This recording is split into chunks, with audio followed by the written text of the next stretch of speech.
Ya. Yang Muhammad Menteri, terima kasih. Berkaitan dengan penguatkuasaan ini, ada dua isu di sini. Yang pertamanya tentang kemahiran penguatkuasaan itu dalam bidang yang mereka nak kuat-kuasa. Sebab dalam bidang pertanian dengan bidang peternakan ini jauh beza. Bermakna sejauh mana seseorang yang terlibat dalam menguatkuasakan rang undang-undang di kuarantin ini boleh menguasai kesemua bidang tersebut, ataupun memang ada specialization, pengkhususan, hanya orang ini terlibat dalam bidang pertanian, ini dalam makanan, ataupun ini dalam bidang peternakan. Yang keduanya isu penguatkuasaan yang pentingnya soal waran ini, yang diberi kuasa terlalu besar kepada pihak penguasaan, boleh menyita dan boleh membuat tangkapan tanpa waran. Ini yang saya minta penjelasan tentang penguatkuasaan. Terima kasih.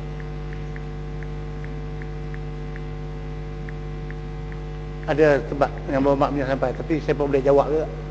Tapi saya akan jawab bila yang Muhammad punya sampai lagi. Tapi yang Muhammad kata pengkhususan ini, memang sekarang ini kalau kita pergi di pusat-pusat pengurusan ni, dia masing-masing ada pengkhususan masing-masing. Kalau saya kata tadi, kalau veteriner dia ada pegawai khas veteriner. Itu sebab bila dia nak mau masuk, dia terpaksa mengisi berbagai-bagai borang mengikut jabatan masing-masing. Jadi artinya sekarang ini pegawai-pegawai yang sedang pun berkhidmat daripada dulu, daripada akta LKM ada, akta veteriner ada, pegawai-pegawai itulah yang akan diambil. Tinggal lagi sekarang ni mereka ni bertanggungjawab answerable kepada ketua pengarah masing-masing. Dia tak answerable kepada ketua makis, ketua pengarah makis sendiri. Jadi bila kita ambil mereka ni, mereka ialah pegawai yang dah ada pengalaman, yang dulunya memang pengkhususan sebagai pegawai veteriner, haiwan, tumbuhan dan sebagainya. Hanya letakkan di bawah satu pentadbiran saja. Yang sekarang ini pun sudah pun berjalan selama sejak tahun 2008 secara pentadbiran. Yang tadi yang berobat ada bangkitkan, sama ada sah ke tak sah. Yang Muhammad bangkit tadi, ada sah ke tak sah. Dia dalam segala tindakan yang telah dibuat dalam tempoh 3 tahun ini, dengan mungkin tindakan undang-undang yang diambil, mungkin fee yang dikenakan, jawabnya sah. Karena sebelum ini semua tindakan-tindakan yang diambil ini mengikut kepada akta-akta yang sedia ada. Apabila kita luluskan akta ini, maka akta-akta yang berkaitan, yang saya sebut tadi, perikanan, farma, pertanian, veteriner, ini kita akan buat pindaan. Dia akan kita bawa balik ke dalam parlimen ini. Jadi yang Bapak Menteri, kalau begitu mana akta ini masih lagi belum menyelesaikan masalah birokrasi. Sebab sekiranya seorang pengimport itu ingin mengimport barangan, bermakna dia masih lagi terikat dengan akta-akta yang sebelum ini. Jadi yang kita maksudkan kewujudan rang undang-undang makis ini, sepatutnya dia menyelesaikan masalah karenah birokrasi. Tapi sekiranya tidak menyelesaikan masalah karenah birokrasi ini, tidak ada makna kewujudan akta ini. Terima kasih. Ini nak selesaikan masalah kewujudan birokrasi yang ada sekarang lah. Sebab dalam undang-undang dikata, jika ada pertendihan di antara akta ini dengan akta yang sudah ada bertulis, maka akta ini prevail. Dia lebih lah. Jadi sementara kita nak pindah ada beberapa akta yang kita tengok ada juga kontradik dengan yang sini. Jadi akta ini ialah akan mengatasi akta-akta yang sudah ada. Ini ada di dalam peruntukan ini. Jadi tujuan kita pun untuk mengelakkan mereka jangan isi banyak-banyak orang. Kalau saya pergi tengok hari itu, memang banyak dia katalah dia nak bawa masuk daging, veteriner check, lepas tu Kementerian Kesihatan lagi check. Jadi banyak prosedur dia. Jadi sebab itu kita buat pilihan ini dulu. Jadi dalam masa yang sama, sebab itu dalam clause ini kita ada buat satu clause. Kalau ada pertindahan, maka akta ini akan prevail, akan mengatasi undang-undang yang sedia ada. Jadi bila kita buat ini, kita akan pakai undang-undang ini yang lama. Yang undang lama kita tak pakai lah. Melainkan kalau ada kontradik itu saja. Inilah yang akan mengatasi segala daripada undang-undang yang sedia ada. Yang berhormat daripada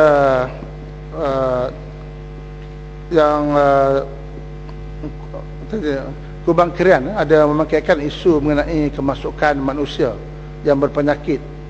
Sedangkan bahawa kawalan kemasukan manusia akan dipantau dan disaring oleh Kementerian Kesihatan. Ini bukan bawah Kementerian Pertanian dan Industri Asas Tani. Bagaimanakah pengurik buah koko boleh masuk ke dalam negara dan memusnahkan industri koko di Semenanjung yang dibangkitkan oleh Yang Berhormat Kubang Krian. Pengurip buah koko mempunyai banyak host dia, rumah, dan terdapat juga di negara jiran seperti Indonesia, Filipina, di samping di Sabah dan Sarawak. Kemasukan pengurip buah koko ini boleh berlaku melalui pergerakan buah-buah koko yang dibawa bersama oleh penumpang-penumpang negara tersebut. Dan diharapkan dengan adanya makis, usaha yang lebih berkesan akan dapat dilaksanakan bagi menghalang perosak dan penyakit melalui kreativiti penginputan dan juga pemeriksaan yang lebih berkesan.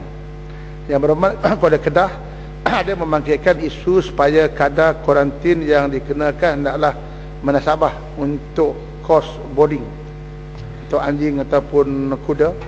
Dan selain daripada itu juga Yang Berhormat mengajukan juga sekiranya berpenyakit, kos perlu ditanggung oleh pengimport. Untuk maklumat Yang Berhormat, kadar yang dikenakan adalah sangat menasabah dengan kemudahan yang disediakan. Sekiranya berlaku penyakit, risiko akan ditanggung oleh pengimport kerana menjadi tanggungjawab pengimport untuk membawa masuk haiwan yang sihat dan disertai dengan sijil kesihatan veteriner oleh pihak berkuasa veteriner dari negara pengeksport. Kuala Kedah juga membangkitkan kuasa penyitaan. Sikit-sikit lagi berkaitan dengan charge tu. Terima kasih Yang Ketua. Saya setuju sekiranya barangan ataupun bahan itu sihat, tidak ada penyakit,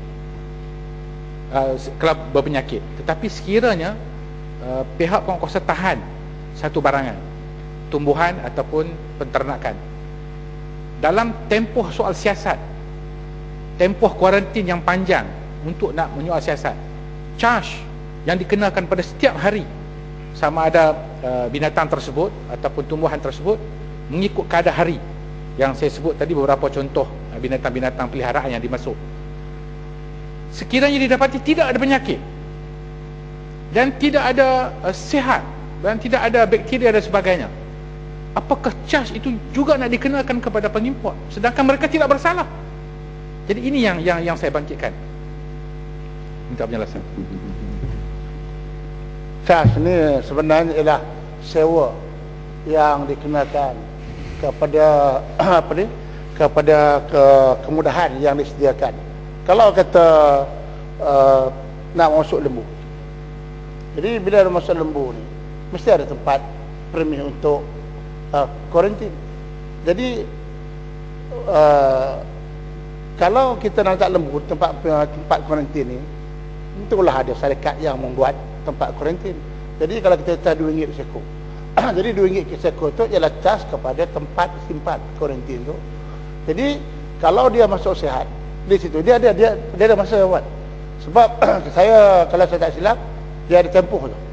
Bukannya dia ada masa, orang kata masa untuk hilangkan hama-hama ni lah. Dia ada tempoh-tempoh tertentu, tak silap saya dia ada 4 hari 5 hari masa yang mesti diletak di kuarantin, barulah kita boleh lepaskan keluar. Jadi tas yang dikenakan macam kita masuk ikan, tas yang dikenakan itu ialah daripada segi menggunakan kompleks pendaratan sebagai contoh. Itu tas-tas yang dikenakan. Nah, jadi kalau dia sihat dan bermakna ada tempoh kita tentukan, dia boleh masuk, maka tak perlu di kuarantin lebih lama. Yang Berhormat, saya setuju. Tapi sekiranya tempoh kuarantin itu 1 minggu, sekiranya disyaki, pegawai penguasa mengesyaki bahawa lembu ini ada penyakit, jadi tempoh selebih daripada tempoh masa kuarantin itu, contohnya dilanjutkan sampai tempoh seminggu lagi, bermakna 2 minggu. Jadi minggu yang kedua tu, charge tu nak dikenakan, sebab sepatutnya dia sudah boleh keluar lembu dia dalam tempoh seminggu. Tapi tiba-tiba oleh kerana pihak penguasa mengesyaki bahawa ada penyakit, jadi dia lanjutkan tempoh seminggu yang berikutnya, sedangkan didapati tidak ada penyakit. Jadi tempoh yang seminggu yang berikutnya yang saya persoalkan. Kalau tempoh seminggu kuarantin yang diwajibkan, kita terima, itu tidak ada masalah. Saya faham. Ini jelas apabila kita menimbulkan keraguan, ada syak. Bagi saya lebih baik kita nak menjaga, kita syak ni kenapa kita tahan? Kerana kita nak menjaga kepentingan orang ramai. Kalau ada seekor, 2 ekor kita lepaskan, kerana kita fikirkan nanti kau tahan dia seminggu, Untuk orang lain tahan seminggu, yang ini tahan sampai 2 minggu atau tahan sampai 3 minggu. Jadi kalau kita mikirkan kalau sebab tahan 2 minggu ni lebih kerana takut syarikat ni kena bayar lebih, yang mana lebih penting? Syarikat bayar lebih ke, ataupun kalau kita was-was ni kita takut nanti syarikat bayar lebih, maka kita lepaskan dia. Dia lagi bahaya kalau kita lepaskan. Tapi perkara ni yang bermak bukan perkara baru. Ini hanya ialah di dalam segi ini perkara ni telah pun kita laksanakan. Sebab itu kalau kita lihat sebagai contoh baru ni, bila ada terlepas pandang lembu susu yang kita terlepas pandang, itulah tersilap dia ada ragu, tapi macam mana pegawai terlepas, bila pegawai ni terlepas, maka lembu susu ni telah ada bawa penyakit. Dan kita baca dalam surat khabar ramai usaha-usaha lembu susu dia telah komplain kerana telah lembu mereka dijangkiti penyakit. Jadi bila kita siasat, betul puncanya daripada kesilapan kita, terlepas pandang ataupun pegawai kita terlepaskan lembu susu yang kita import, maka kerajaan bayar balik. Kerajaan bayar ganti rugi susu ni. Saya sendiri bayar, saya dah lupa, tak harap saya, kita terpaksa bayar dekat beratus ribu lah, bayar balik ganti rugi kepada mereka. Jadi itu sebab kita nak pastikan bahawa bila kita tahan lama sikit, kita nak pastikan yang betul-betul sihat, yang tidak ada apa-apa penyakit. Sebab penyakit ni lebih mudah kita cegah daripada kita nak atasi. Yang Muhammad tadi tak bercakap tak? Isu kesihatan ni Muhammad doktor orang, doktor. Dia boleh belaka. Dua-dua boleh ya. Kalau datang depan kita kena layan semua. Terima kasih Tuan. Kalau lembu daripada Thailand, saya mungkin boleh bersetuju kalau ada lanjutan daripada tempoh karantin, daripada tempoh yang ditetapkan, katalah seminggu. Kalau perlu lebih, munasabah, sebab perjalanan menyeberangi sepadan Thailand mengambil masa yang singkat. Tetapi kalau lembu yang dibawa daripada Australia misalnya, yang telah melalui perjalanan yang mengambil masa mungkin berhari-hari ataupun berminggu, tempoh seminggu ni lebih daripada cukup.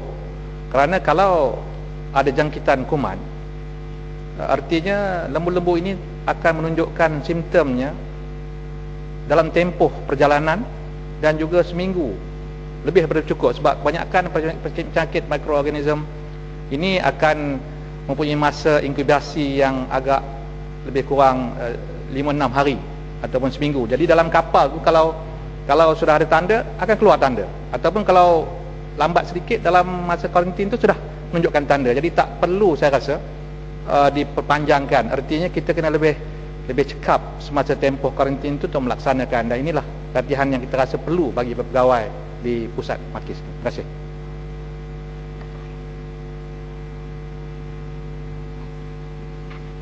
Terima kasih Yang Berhormat. Saya setuju dengan pandangan Yang Berhormat.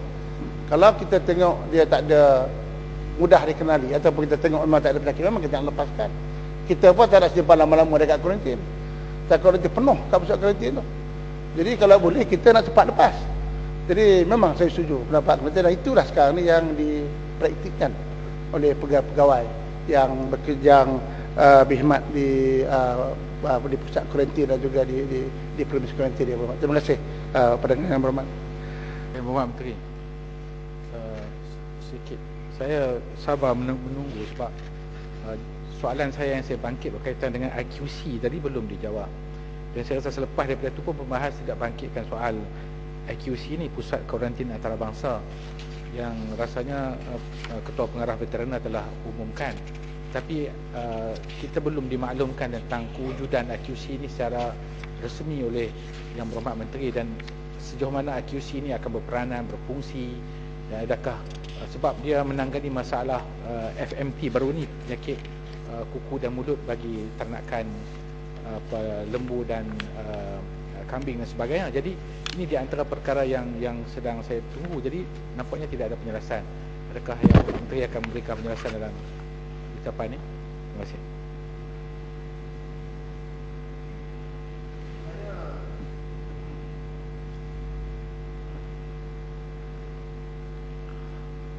Saya tidak pasti. Kalau Yang Berhormat kata Ketua Pengarah veteriner ada buat kenyataan, saya tidak pasti, tapi yang setahu saya bahawa dalam perancangan kementerian kita tidak pernah bincang lagi lah ni. Mungkin masa dia buat kenyataan, kemungkinanlah pandangan beliau pada masa itu. Sekarang ni kita tahu kita ada CIQ. Tapi bila tak ada CIQ nanti, bahawa makis ini part ataupun sebahagian daripada yang akan ditempatkan di bawah CIQ ni. Jadi kemungkinanlah saya kena cek balik dengan ketua pengarah saya masa bila yang dia buat kenyataan ini.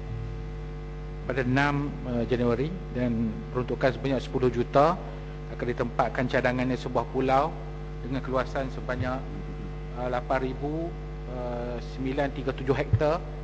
Jadi ini di antara perkara yang serius. Jadi melibatkan perbelanjaan kementerian dan sebagainya. Jadi sepatutnya pihak menteri lebih mengetahui tentang hal ini. Sebab tu saya mohon penjelasan. Adakah kewujudan AQC ini akan bertindih dengan kewujudan karantin, pusat-pusat karantin di seluruh sempadan negara? Jadi perlu penjelasan Bapak Menteri. Kalau saya bagi masa, saya kena cek balik lah dengan ketua pengarah veteriner. Dia pun ada kat luar. Jadi kalau dengar ni, saya minta dia kena pergi nota dengan saya lah. Saya tak pasti. Tapi yang saya tahu dalam perancangan kita tak ada sekarang ni. Ini rujuk Kementerian Penerangan punya laman web PMR penerangan.gov.my. Saya tak tahu di gov.my itu di mana, tapi rasanya government Malaysia. Terima kasih. Oh dalam ni lah. Tak apalah, saya akan tengok. Kadang-kadang kalau mungkin betul, mungkin tidak. Tapi selalunya perkara yang nak dibuat ni, kita bincang di dalam mesyuarat pembangunan. Kita ada bajet kita dalam setiap tahun, kemudian ada bajet. Dan dalam bajet ni kita dah ada berapa banyak duit pembangunan, apa projek yang kita nak buat. Seingat saya mungkin kita tak nanti fikir, walau bagaimana pun saya akan bagi jawapan bertulis lah. Mungkin di luar makluman pengetahuan saja apa yang ketua pengarah maksudkan. Jadi saya ingat saya kena bagi jawapan bertulis lah. Ya, dengan yang berhormat. Saya rasa mungkin pengurusan yang berhormat Menteri ini efisien. Tadi maksudnya memberikan dan efisien dalam arti kata memberikan tanggungjawab itu kepada pihak jabatan untuk memberikan nyataan. Itu tidak ada masalah, itu lebih baik. Saya pun bersetuju sekiranya sistem itu dilaksanakan. Terima kasih. Okey. Dapat penjelasan. Jadi untuk ekspor burung sarang burung ini, kita mesti dapat sijil daripada veterinary. Kerana dulu dikatakan Jabatan Perkhidmatan tak payah lagi lah. Jadi kalau pasti supaya yang ekspor ni dia tahu dengan pasti, kerana sekarang ada keraguan yang timbul. Sekarang ni kerajaan telah pun memutuskan bahawa jabatan yang bertanggungjawab untuk mengeluarkan sijil kepada burung walid, dalam burung walid ini ialah Jabatan Veteriner, melainkan Sabah still di bawah Jabatan Perkhidmatan. Jadi kita telah pun keluarkan garis panduan kepada semua negeri bagaimana proses dan juga standard yang mesti dipatuhi oleh pengusaha-pengusaha burung walid ini. Peraturan-peraturan ini pun telah pun saya buat pengumuman hari itu, dan juga kita telah edarkan, dan mana-mana pengusaha burung walid yang berminat, mereka juga boleh mendapatnya daripada kementerian. Minta penjelasan. Memandangkan yang Perdana Menteri menyentuh berkenaan garis panduan yang dikeluarkan oleh pihak kementerian, saya nak tahu mengapakah dikenakan charge RM15 untuk senaskah dan tidak disiarkan maklumat ini di laman web. Sebab saya terpaksa membeli sesalinannya daripada Jabatan Veteriner untuk mengendalikan satu kes. Apakah yang berhormat menyedari bahawa walaupun garis panduan ini telah dikeluarkan, masih timbul kekeliruan bidang kuasa di antara pihak majlis tempatan dengan pihak Jabatan Veteriner? Dan apakah yang berhormat menyedari juga bahawa ada wujud banyak kelemahan dalam garis panduan tersebut? Yang satu daripadanya berkenaan di mana penternakan penternakan burung walit ini dijalankan di projek di bangunan perumahan atau rumah kedai yang baru berhampiran yang kurang daripada 50 meter seperti yang dikehendaki itu. Dan ini mengakibatkan saya percaya ini akan memberi impak yang sangat besar kalau pihak berkuasa tempatan nak membangunkan satu kawasan perumahan baru yang existing penternakan burung walit di kawasan perumahan sebelum garis panduan ini dikeluarkan. Jadi saya pohon penjelasan. Terima kasih Yang Berhormat. Saya rasa untuk kita nak membuat tadi charge biasalah Yang Berhormat. Benda ni kita print. Kita punya, kalau kerajaan yang macam kita borang kan ni percuma je. Kita tak ada kenakan bayaran. Tapi ini peraturan ni tebal, kita cetak, kita print dan kita jual RM50. Kalau nak beli, kalau tak nak beli, it's no problem, bukannya paksa. Apa salah letakkan maklumat ini dalam laman web? Ya. Laman web, sediakan maklumat ini dalam laman web agar orang ramai boleh akses kalau mereka berminat dengan penternakan. Ada isu berkenaan isu berkenaan dengan penternakan burung walit. Siapkan maklumat. Jamat, ini kita baru lulus saja panduan ni. Kita nak luluskan panduan ni juga mengambil masa. Kita bincang dengan persatuan-persatuan yang terlibat dengan industri burung walit. Kemudian sama jugalah kita kata kena bincang dengan Sabah, dengan Sarawak yang ada undang-undang yang berbeza. Dan juga kita bawa pula dalam mesyuarat menteri-menteri besar. Saya pula kena bawa dalam kabinet. Ada prosedur ni kita ikut. Jadi sekarang ni tak ada masalah. Kalau orang nak beli, belilah. Apa yang timbul isu? Kalau dia tak nak beli, dia boleh beli satu, lepas tu betul state lah. Bukannya berkata kesalahan. Kongsi. Kalau ada susah sangat RM50 ni, ambil 5 orang, ambil share seorang RM3. Apa tu masing-masing betul state. Pakailah betul state, tak ada masalah. Tapi kalau cadangan berhormat untuk lemah web tu, saya setuju cadangan yang baik lah. Kalau itu mungkin kita kena masukkan dan saya kena cek dengan ke Jabatan Veteriner sama ada dia dah mula masukkan ataupun belum. Sekarang ni seperti yang berhormat kata, ada juga tadi Goping yang boleh cakap. Jadi ini baru pertama kali kita buat. Jadi kita terbuka. Jadi kalau ada cadangan-cadangan kita tengok yang perlu kita baiki, macam itu persatuan burung balik jumpa saya. Dan kita kata kalau bawa 1 kilo is no problem, boleh lepas. Tapi ada juga yang kena tahan. Sebenarnya dia kata kalau nak bayar kat mana? Dekat airport tu tak ada pula kaunter nak bayar. Di sana kita akan ambil perkara ini. Dan semuanya ini kita fikir bahawa rakyat kena didahulukan lah. Dan dengan rakyat ni kita akan berikan utama. Yang Berhormat. Terima kasih Yang Berhormat Menteri. Saya nak tahu siapakah mempunyai keputusan terakhir berkenaan pemberian lesen kepada penternakan burung walit ini. Sebab saya difahamkan bahawa lesen diberi oleh majlis. Dia kena daftar dengan Jabatan Veteriner. Tapi apabila timbul pantahan orang ramai, siapa yang menentukan keputusan terakhir ini? Sama ada meluluskan atau atau tidak membenarkan. Sebab kes yang saya katakan tadi ialah di mana penternakan burung walit di Pusting Cendrawasih ini telah diadakan sebelum garis panduan ini dijalankan. Dan ia adalah sangat bangunan kedai baru, minimumnya kurang hanya 10 hingga 20 meter saja daripada rumah kediaman. Ini telah menimbulkan satu isu pantahan penduduk di sana. Jadi who has a final say dengan izin? Sama ada lulus atau tidak lulus. Sebab yang telah menjalankan penternakan ini baru mula 3 bulan.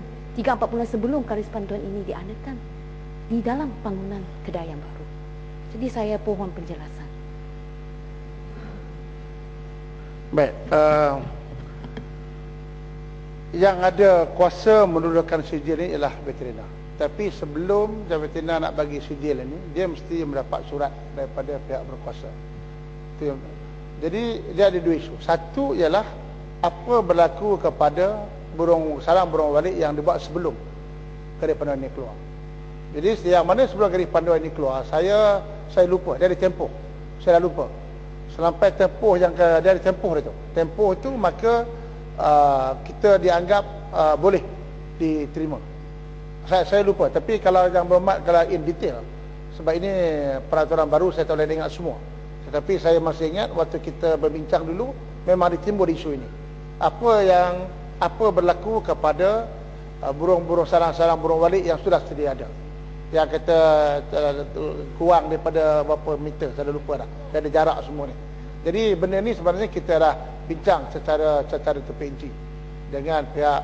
Saya kata tadi, kita bincang dengan persatuan berkenaan, kita bawa dengan mesyuarat Menteri Besar, Ketua Menteri Pulau Pinang pun hadir sama, semasa mesyuarat tersebut. Menteri Besar Selangor pun ada hadir sama. Dalam mesyuarat tersebut kita bincang, sebab masa itu kita nak tahu, kita nak dapat kerjasama. Tapi mungkin kalau ada masalah-masalah yang timbul, sebenarnya yang saya nyatakan tadi, bahawa memang banyak lagi orang yang pengusaha burung walit ini yang sepatutnya berdaftar tapi masih lagi belum berdaftar. Kita ada bagi tempoh, saya dah lupa tempoh tu. Jadi sebab itu garis panduan, kita kata garis panduan ini untuk kita nak menyelaraskan dulu. Sebab sebelum ini memang tak ada undang-undang ni. Sukati je nak buat. Anak kebun sayur boleh, kebun rumah boleh, pergi dekat Setiawan pun banyak dia beli rumah, bukannya dia nak buat kedai, dia nak buat rumah sarang burung. Jadi ini sedang diselaraskan. Kalau saya tak silap dulu, yang mana yang dah berdaftar ni dia tak ada masalah, automatik akan diberikan kelulusan. Ini yang problem ni yang tidak berdaftar. Jadi kalau in detail yang berhormat, saya minta maaf lah, saya tak boleh bagi in detail. Tapi saya masih ingat waktu perbincangan itu saya terlibat, bahawa memang lama kita dindong-dindong perkara ini. Salah Sabah pun tak setuju, Sarawak pun tak setuju. Jadi akhirnya kita manage untuk get it, dan sebab itu saya kata masih lagi terbuka lah untuk perbahasan, untuk kita ubah suai. Okay, selamat. Terima kasih. Ada lagi. Ada yang tak jawab lagi pasal bernas tu, saya tanya juga tu. Situ kena saya minta jawapan lah.